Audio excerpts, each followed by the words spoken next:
में क्या छिपा है और वास्तविकता से आपको रूबरू करवाया जाता है, या फिर आप वास्तविकता से काफी दूर हैं। बने रहिएगा मेरे साथ, कुछ चंद मिनटों के अंदर हम सारा कुछ इस टॉपिक का पोस्टमार्टम करेंगे। औरंगजेब के जीवन से जुड़ी हुई एक एक हकीकत से आपको रूबरू करवाऊंगा।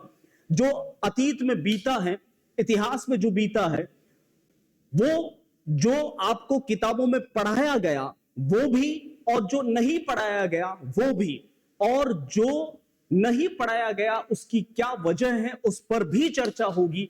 तो बने रहिएगा मेरे साथ। आज हम उस दुर्दांत व्यक्ति के बारे में बात करना चाहेंगे। पहली बात तो व्यक्ति शब्द का प्रयोग करते हुए मुझे अफसोस हो रहा है, व्यक्ति कहना उचित नहीं होगा। यह औरंगजेब, जैसा कि स्क्रीन पर आपको दिखाई दे रहा होगा, 1658 से लगाकर 1707 के बीच का शासनकाल था। मैं बताना चाहूंगा पूरे विश्व में सबसे लंबा, अगर आपको इतिहास में कोई समय पूछा जाए, समय बताया जाए, तो वो औरंगजेब का है। 49 साल और 6 महीने सोचिए, हमारे हिंदुस्तान ने तलवार की नोक पर शासन किया इस व्यक्ति ने, और कितनी घटनाओं के साथ में हिंदुस्तान गुजरा है। लगभग 49.5 वर्ष, कोई कम समय नहीं होता। खून खराबे से भरा हुआ, इस्लाम के नाम पर अपनी दुकान चलाने वाला यह व्यक्ति आपके समक्ष चंद मिनटों में हाजिर है। औरंगजेब आलमगीर कहते हैं इसको। मैं बताना चाहूंगा मित्रों, बादशाह शाहजहां, जो कि मुगल बादशाह के क्रम में देखा जाए तो सबसे पहले जो मुगल बादशाह थे वह थे जिनका नाम था जहीरुद्दीन मोहम्मद बाबर। बाबर एक उपाधि है, नाम है जहीरुद्दीन। उसके बाद में उसका एक बेटा हुआ था जिसका नाम था नासिरुद्दीन मोहम्मद हुमायूं, जिसका वास्तविक नाम है नासिरुद्दीन, लेकिन हम हुमायूं नाम से जानते हैं। और हुमायूं के बाद में आपको पता होगा जिसका नाम था जलालुद्दीन मोहम्मद अकबर।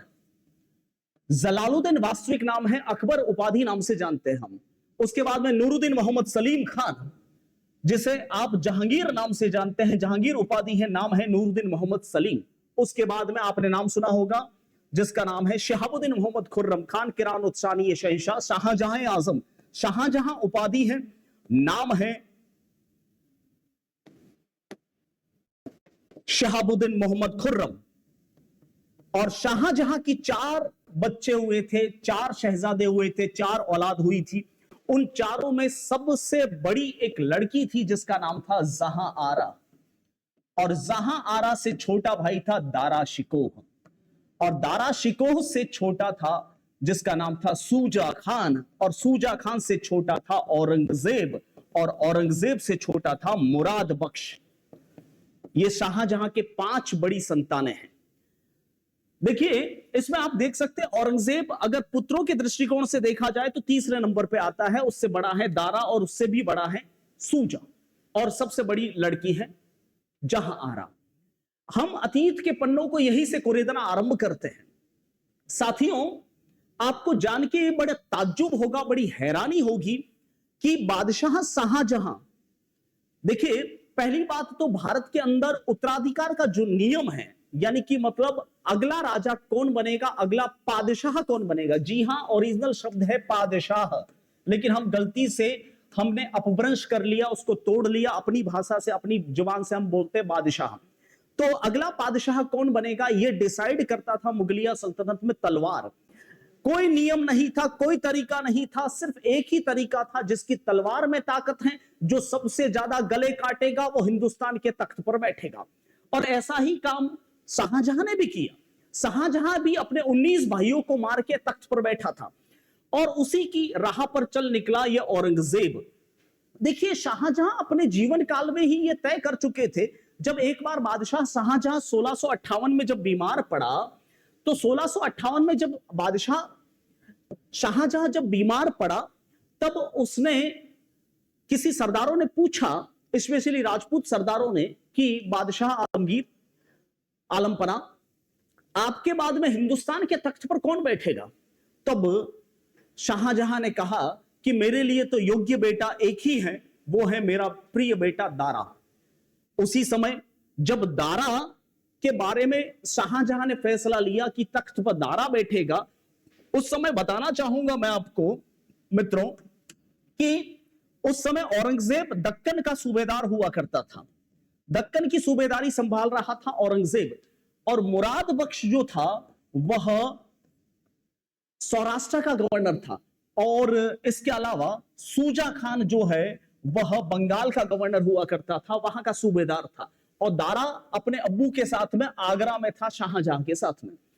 तब उस वक्त औरंगजेब और मुराद बख्श ने यह तय किया कि वो दोनों बड़ी सेना लेकर आगरे पर हमला करेंगे और दारा का कत्ल करके और शाहजहां का कत्ल करके हिंदुस्तान का तख्त वो हासिल करेंगे।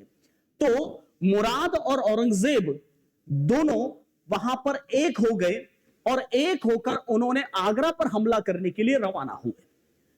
जब ये आगरा पर हमला करने की रवानगी इनकी शुरू हुई, उसी समय देखिए मुगल शहजादों का एक ही तरीका था कि कब अब्बू मरे और कब हम हिंदुस्तान के तख्त पर बैठे। तो चारों की मंशा थी, दारा की भी, सूजा की भी, औरंगजेब की और मुराद की भी, कि कब अब्बू मरे और कब हम हिंदुस्तान के तख्त पर बैठे। तो औरंगजेब ने अपने भाई मुराद को कहा कि मुराद, मैं तुझे बादशाह बनाना चाहता हूं। तो मुराद ने कहा कि मेरे साथ मजाक कर रहा है, यू आर किडिंग मी, तुझे बादशाह नहीं बनना है क्या? तो कि मुराद की मुराद मैं पूरी नहीं करूं तो कौन करेगा? तो मुराद सोच रहा था कि कोई बात नहीं, एक से भले दो, हम दोनों मिलकर आगरा पर हमला करेंगे तो जीत भी पाएंगे, बाद में औरंगजेब को मैं सल्टा दूंगा। औरंगजेब भी यही सोच रहा था कि आगरा पर हमला करेंगे और दारा और मुराद को हम मारकर मैं बादशाह बन जाऊंगा। तो औरंगजेब और मुराद दोनों एक हो गए, और एक होने के बाद में ये दोनों आगरा पर हमला करने के लिए रवाना हुए। उस समय मुगल बादशाह शाहजहां ने अपने बेटे दारा के पक्ष में एक सेनापति भेजा इन दोनों को रोकने के लिए, जो जोधपुर के राजा थे जसवंत सिंह। जसवंत सिंह एक बहुत बड़ी सेना लेकर इनको रोकने के लिए पहुंचे धर्मत में। यह धर्मत वर्तमान उज्जैन में है, उज्जैन के पास में मध्य प्रदेश में। 1658 की बात कर रहा हूं मैं। धर्मत के अंदर दोनों का आमना सामना हुआ, और जसवंत सिंह ने पूछा, वेयर आर यू गोइंग, कहां जा रहे हो तुम? तो क्या सुना है अब्बू काफी बीमार है? तो क्या हाँ बिल्कुल आपने सही सुना है शहजादे औरंगजेब, अब्बू बीमार है आपके शाहजहां, और सेना लेके भला मिलने कौन जाता है? अगर तुम्हारे अब्बू से मिलना है तो हम रोकेंगे नहीं, लेकिन सेना यही छोड़ के जाना पड़ेगा। अब औरंगजेब और मुराद अच्छी तरह से जानता है कि अगर सेना का इस्तेमाल नहीं किया तो वो आगरा जीत नहीं पाएगा और दारा का कत्ल नहीं कर पाएगा और शाहजहां को कैद में नहीं डाल सकता। तो वहां पर जसवंत सिंह के साथ में एक सेनापति आ रखा था, कासिम खान। ये कासिम खान जो है वह जसवंत सिंह के साथ मुगल शाही सेना का सेनापति हुआ करता था। इस कासिम खान को औरंगजेब ने कहा कि कासिम खान तो अपने आप को मुसलमान मानता है क्या? तो कि इंशाअल्लाह मैं मुसलमान हूं, इसमें कोई शक? तो कि नहीं, तू मुसलमान नहीं है, तू काफिर है। तू किसकी सेना के साथ आया है? तो कि जसवंत सिंह। ये कौन है? तो कि काफिर। तो फिर तू काफिर नहीं हुआ तो क्या हुआ? तो कि नहीं औरंगजेब, तू मेरे को बरगला रहा है, बेवकूफ बना रहा है। कासिम खान जो है वह जसवंत सिंह की सेना का सेनापति नहीं है, मुगल शाही सेना का सेनापति है। तो कि तुम्हारे जो तू जिसको बादशाह बनाना चाहता है वो दारा क्या है? तो कि वो तो मुसलमान है। तो कि नहीं, वो भी काफिर है। तुझे पता नहीं, वो एक हाथ में जो है श्रीमद् भगवत गीता रखता है, दूसरे हाथ में जो है कुरान शरीफ रखता है। और मैं आपको बता दूं, दारा शिकोह हिंदुओं और मुसलमानों दोनों में लोकप्रिय था। इसे दूसरा अकबर भी कहते हैं, और इसे जनता काफी मानती भी थी, और बहुत अच्छा इंसान था। और कासिम खान का वहां माइंड वॉश किया, और माइंड वॉश करके कासिम खान को इस औरंगजेब ने अपने पक्ष में कर लिया। और पक्ष में करने के बाद में एक भयंकर युद्ध हुआ धर्मत का, और उस धर्मत के युद्ध में जसवंत सिंह को औरंगजेब और मुराद बख्श और कासिम खान की सेना ने हरा दिया। और हराने के बाद में औरंगजेब सीधा पहुंचा आगरे, और अपने अब्बू शाहजहां को इसने कैद में डाल दिया। आगरा के अंदर लाल किला है, वहां मुसम्मन बुर्ज में डाल दिया, और वहीं मुसम्मन बुर्ज में यह आगरा में कैद रहा काफी लंबे टाइम तक। 1658 से लगाकर अपनी मृत्यु पर्यंत 1666 तक औरंगजेब जो है वह लाल किले के अंदर मुसम्मन बुर्ज में कैद रहा। वहीं से एक छोटी सी खिड़की से बेचारा ताजमहल देखता था। अब बारी आई औरंगजेब के बादशाह बनने की। मुराद को बोला औरंगजेब ने, तुझे बादशाह बनना है? तो कि हाँ। तो कि साइड में आ जा। उसको मारा नहीं, हलाल किया, उसकी गर्दन घिस घिस के काटी इस आदमी ने। और इतना ही नहीं, उसकी गर्दन काट के उसके बाद में दारा यहां से भाग चुका था। और दारा को औरंगजेब ने, मैं इतने लंबे अतीत पे नहीं जाना चाहूंगा, औरंगजेब की काफी लंबी स्टोरी है, क्योंकि आप भी जानते हो कि लगभग 49.5 साल का समय काफी लंबा होता है। हमें इसकी एक एक कारस्तानियों पर जोर देना है, एक एक चीज आपको बतानी है। तो साथियों बने रहिएगा वीडियो के साथ में। देखिए उसके बाद में औरंगजेब ने दारा शिकोह को हराया दौराई के युद्ध में। यह दौराई जो है साथियों वर्तमान राजस्थान के अजमेर के पास में है। दौराई युद्ध में औरंगजेब ने दारा को हराया और हरा के बंदी बनाया और कांकरवाड़ी किले में कैद किया और दोबारा अपना तख्त, अपनी ताजपोशी करवाई, अपना राज तिलक करवाया, दोबारा बादशाह बना औरंगजेब। और औरंगजेब ने बादशाह बनते ही दारा के साथ में क्या किया, ये बताते बताते आपकी रूह कांप जाएगी कि यह आदमी नहीं दरिंदा था। पहले तो उसको उस जेल से बाहर निकाला और बाहर निकालने के बाद उसको, दारा को, अपने ही भाई को, ध्यान दीजिएगा, अपने ही सगे भाई को इस औरंगजेब ने पूरा नंगा करके आगरा में घुमाया और आगरा में घुमाकर सारे आगरा के सैनिकों को और पब्लिक को कहा कि इसके ऊपर पेशाब करो, पेशाब करवाया और फिर उसकी गर्दन हलाल करके घस घस के काटी और काट के इस औरंगजेब ने उसका गिफ्ट पैक किया और गिफ्ट पैक करके अपने सैनिकों को कहा कि इसके बाप शाहजहां को सौंप के आ जाओ। शाहजहां जो मुसलमान बुर्ज आगरा में कैद था उसके पास भिजवाया और स्पेशली औरंगजेब ने कहा अपने सैनिकों को कि उस समय उसको गर्दन ये सौंपना, ये गिफ्ट सौंपना जब वो खाना खाने बैठे। जब शाहजहां खाना खाने बैठा था उस कैद में, उसी समय उसका गिफ्ट आया और शाहजहां काफी खुश हुए कि आखिर बेटा है, आज गिफ्ट भेजा है। और गिफ्ट खोला तो उसके चहते बेटे दारा की गर्दन दुर्दांत हालत में वहां पर मौजूद थी। और उस गर्दन को देखकर शाहजहां 1658 से 1666 तक उल्टियां कर करके बेचारा मरा है। ये एक दरिंदगी की कहानी है। और दरिंदगी बताता हूं मैं आपको औरंगजेब की।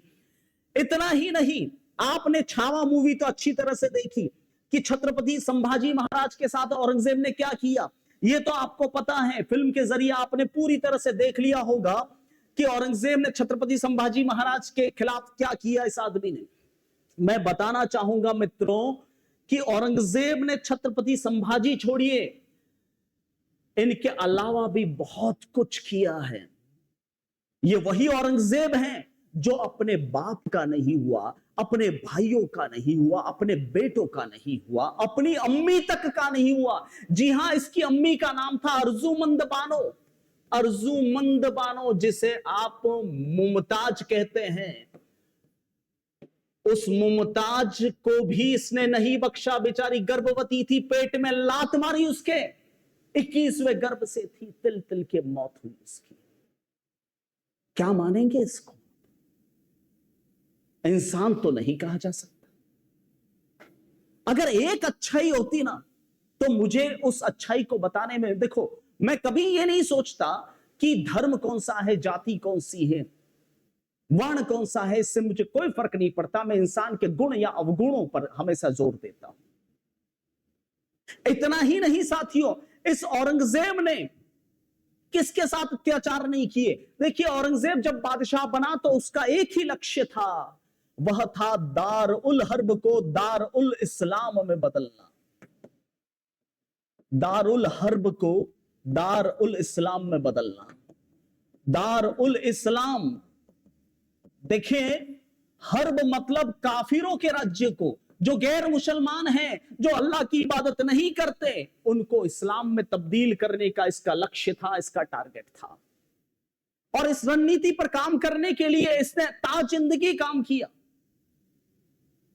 49.5 साल तक दरिंदगी की हदें पार कर रखी थी इस आदमी ने। और सबसे ज्यादा दरिंदगी की इसने 1669 से 72 के बीच में, इन 3 सालों में सारे हिंदू मंदिरों को तोड़वाने का फरमान जारी कर दिया। अनगिनत कर लगाए, जी हां बहुत सारे कर लगाए। आपने सुना होगा इसने पानदारी कर लगाया, यानी कि सबसे पहले टोल टैक्स लगाने वाला व्यक्ति यही था। इसने शहदारी कर लगाया, यानी बाजारों पर कर लगाया। इसने वहबदारी कर लगाया, हर दुकान पर मांस बेचना अनिवार्य कर दिया। आपने यह सुना होगा इसने जजिया लगाया। लेकिन आपको यह शायद नहीं पता कि इसके अलावा भी बड़ा भयंकर कर लगा रखे थे साहब। जजिया शब्द पे जाते हैं। देखिए, जजिया शब्द बना है जनेऊ धारण करने से। जो जनेऊ धारण करता है उस पर जजिया लगेगा, जो अल्लाह की इबादत नहीं करता उस पर जजिया लगेगा। जजिया जिम्मियों से लिया जाता है। एक शब्द सुना होगा आपने काफिर, एक शब्द सुना होगा आपने काफिर, और एक शब्द नहीं सुना होगा शायद जिम्मी। देखिए, काफिर वो कहलाता है जो अल्लाह की इबादत नहीं करता, खुदा की बंदगी नहीं करता, खुदा को नहीं मानता, वह है काफिर। और जिम्मी, उसका अर्थ भी यही होता है जो अल्लाह की इबादत नहीं करता, खुदा की बंदगी नहीं करता, वो है जिम्मी। लेकिन दोनों के बीच में फर्क यह है कि जिम्मी वो कहलाता है जो रहता है इस्लाम की हुकूमत में, यानी कि राजा, बादशाह, सम्राट जो है एक मुसलमान है, और जनता अगर गैर मुसलमान है, हिंदू है, सिख है, ईसाई है, तो कहलाएगी पब्लिक जिम्मी। और अगर राजा हिंदू है और जनता भी अगर गैर मुसलमान है या हिंदू है तो जनता कहलाएगी काफिर। यह जिम्मियों से वसूला जाने वाला कर था जिसको जजिया कहा जाता है। या तो जजिया दो या इस्लाम कबूल करो, नहीं तो सरतन से जुदा गर्दन काट दी जाएगी। अब आदमी क्या करे, क्या करे इंसान? अपना सर कलम करवाए या फिर जजिया दे? यानी एक तरह से जजिया प्रोटेक्शन मनी है। और मैं आपको बता देना चाहूंगा, पूरे हिंदुस्तान में जजिया का विरोध दो ही व्यक्तियों ने किया था। एक तो उत्तर भारत में मेवाड़ के महाराणा प्रताप के वंशज महाराणा राज सिंह, और दूसरे थे दक्कन भारत के अंदर सह्याद्री के शेर छत्रपति शिवाजी महाराज। एक जजिया वाली बात मैं आपको याद दिलाना चाहूंगा। एक बार औरंगजेब दिल्ली के लाल किले से हाथी पर बैठकर जब जुम्मे की नमाज अता करने के लिए जब वह जामा मस्जिद जा रहा था शुक्रवार को, तो कुछ छोटे छोटे बेचारे ब्राह्मण, गरीब, भिखारी टाइप के लोग जो हैं औरंगजेब के पास में आए और उनको हाथ जोड़ा कि आलमपना, इतना जुल्म मत कीजिए हमारे ऊपर, और हमसे ये जजिया अल्लाह के लिए बख्श दीजिए।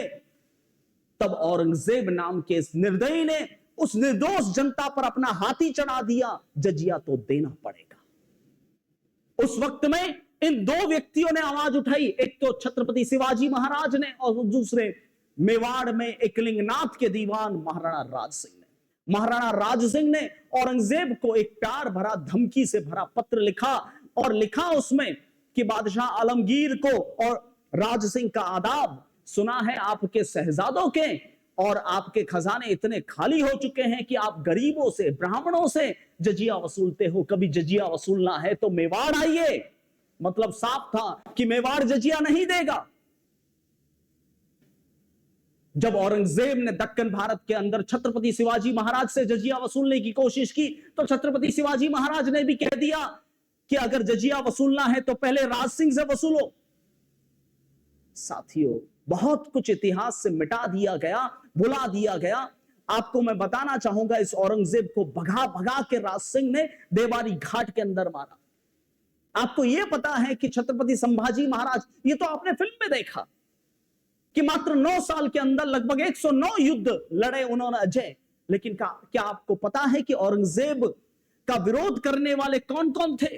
औरंगजेब का विरोध करने वाले केवल छत्रपति शिवाजी महाराज या संभाजी महाराज या महाराणा राज सिंह नहीं थे। औरंगजेब का विरोध करने वाले उस समय हिंदुस्तान में बहुत सारे शूरमा थे।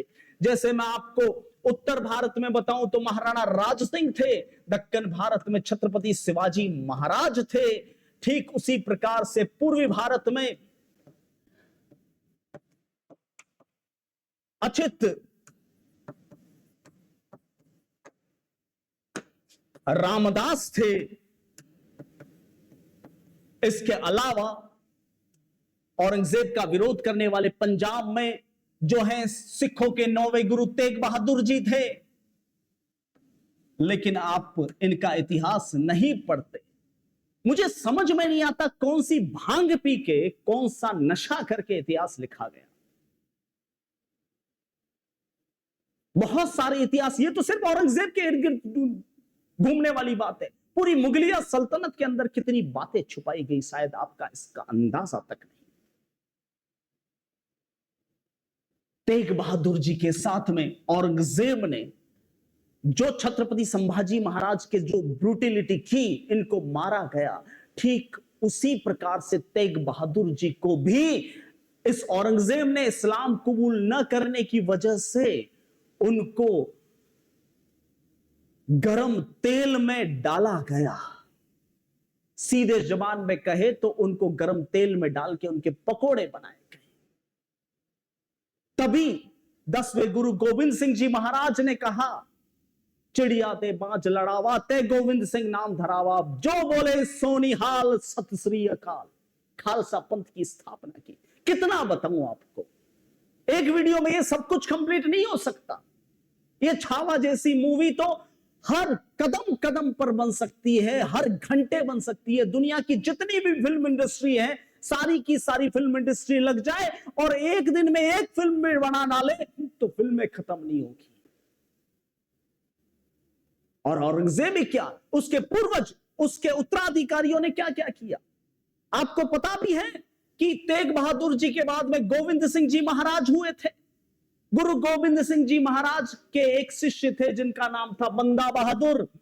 उन्हीं बंदा बहादुर के साथ में क्या किया गया था, इसी औरंगजेब के एक वंशज था जिसका नाम था बादशाह फर्रुख सियर।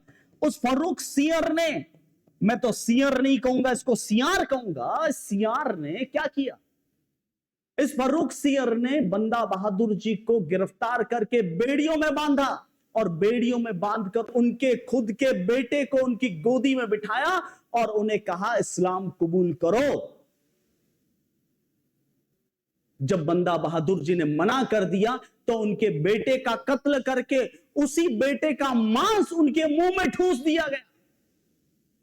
और कितना बताएं, मेरे को एक एक बात याद आती है ना तो खून खौल जाता है।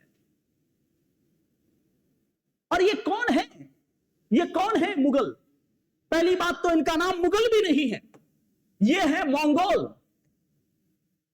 जी हां, मंगोल, मंगोलिया के रहने वाले। ये खान है, खान। देखिए, ये खान, ये पटेल, ये देशमुख, ये शेट्टी, ये गमेती, ये कोई जाति नहीं होती, ये पोस्ट होती है। खान वहां पे कर वसूलने वाले लोग थे, ये कबीलाई लोग थे। मंगोलों के बारे में तो कहा जाता है ये मंगोल शब्द है, हमने बिगाड़ बिगाड़ के मुगल किया है। इसका ओरिजिनल शब्द है मंगोल।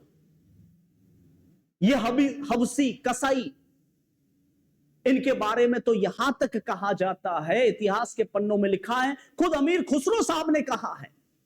अमीर खुसरो साहब कहते हैं कि जब मंगोल आते थे तो जैसे खेतों में टिड्डियां कैसे घुसती है वैसे खेत के खेत साफ कर देते, लाशों के ढेर बिछा देते थे। इनकी रफ्तार बड़ी तीव्र थी क्योंकि साथ में खाने पीने का सामान भी नहीं ले जाते थे ये लोग। अरे इतना छोड़ो, कभी लाइफ में नहाते तक नहीं थे ये लोग।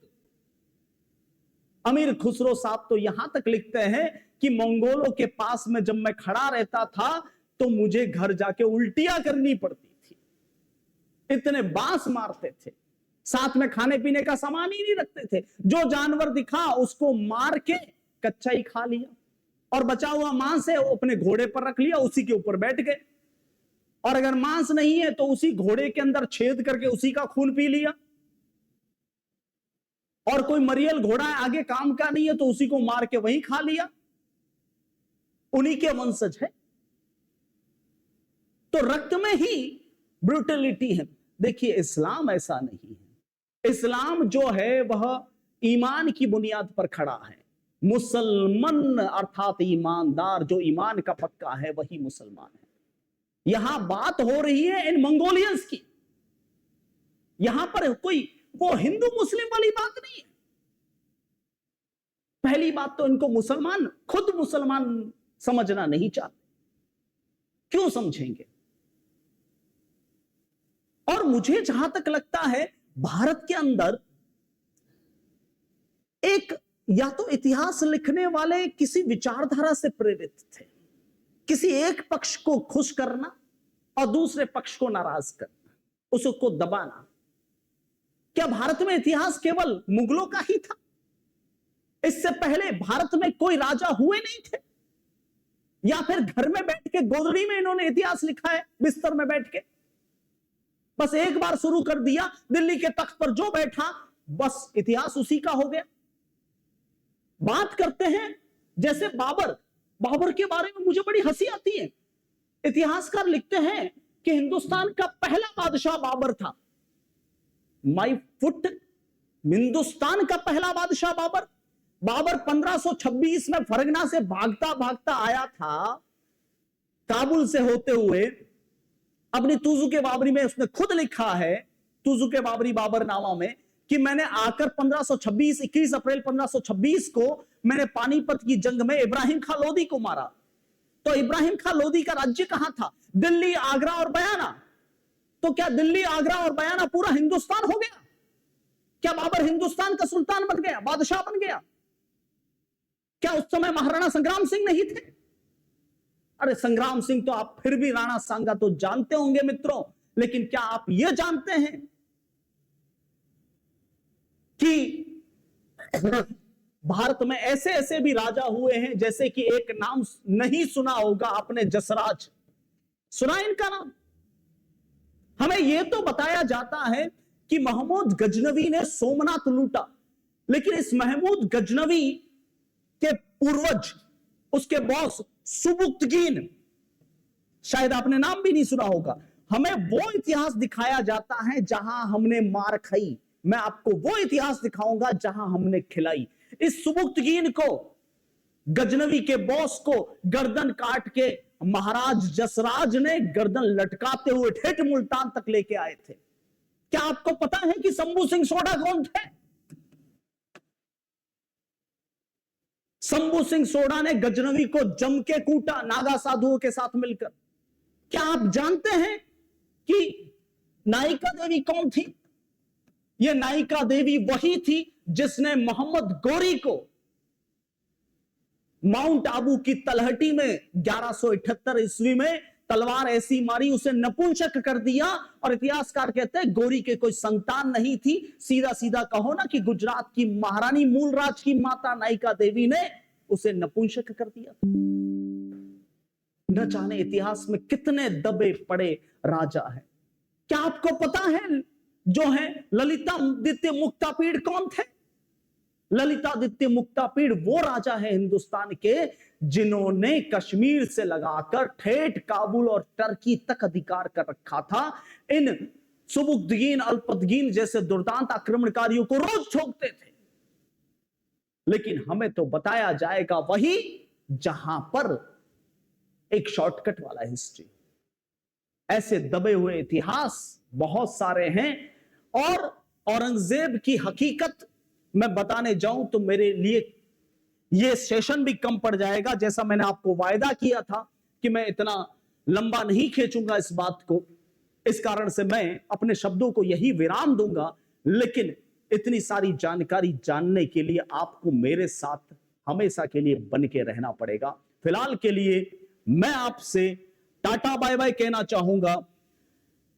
और जाने से पहले एक ही बात कहूंगा, यहां किसी धर्म जाति की बात नहीं हो रही है। यहां पर न्याय अन्याय की बात हो रही है, सत्य असत्य की बात हो रही है, झूठ और सच की बात हो रही है। यहां पर धर्म अधर्म की बात हो रही है। जय हिंद, वंदे मातरम।